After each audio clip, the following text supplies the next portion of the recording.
This video is going to look at some of the very basic ideals of political science and some of the concepts such as power and political conflict.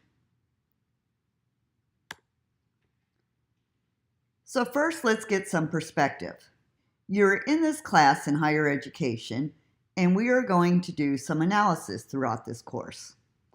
Analyzing is a higher level of thinking in political science, and you will learn in this class not only the understanding of the term political science, but also how to analyze it.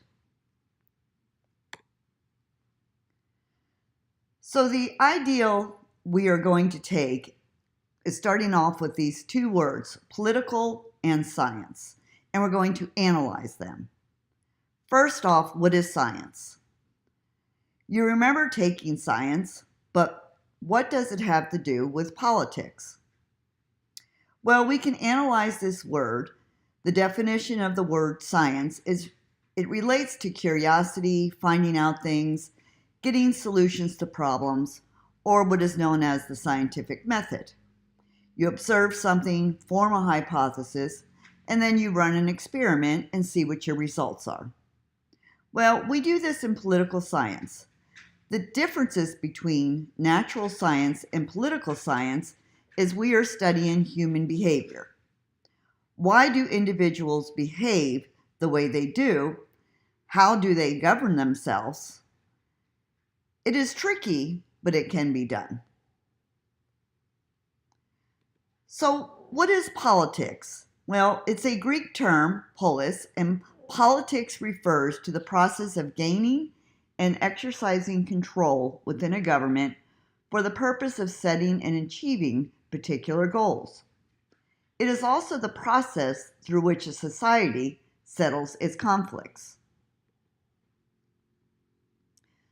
So, what is political conflict? Well, this refers to scarcity of resources, who gets what, when, and how. Money is a resource. When we address the budget, taxes, we are talking about money resources. When we look at natural resources, this consists of water, food. Human resources is immigration and jobs.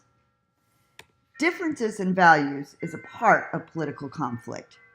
We disagree on morals, ethics, and rules. For example, some may support abortion and death penalty, and others oppose it. We disagree on the role of government, and we talk about whether or not they should be involved in health care. Should they determine who we marry? All of this is part of political conflict. So how are these things decided?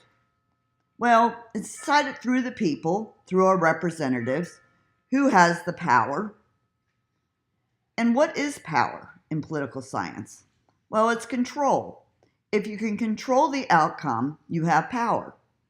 Political power is the ability to control policy. When you look at the American political system, what helps one get power? Money? No. Power is stronger than money. What about position? Look at the Supreme Court. They have power. The president has power. And being in an interest group gives you power. Throughout this course, you will see many of the previously mentioned concepts. Keep them in mind as you read and study throughout this course. Analyze how these concepts make up our political system and impact our daily lives.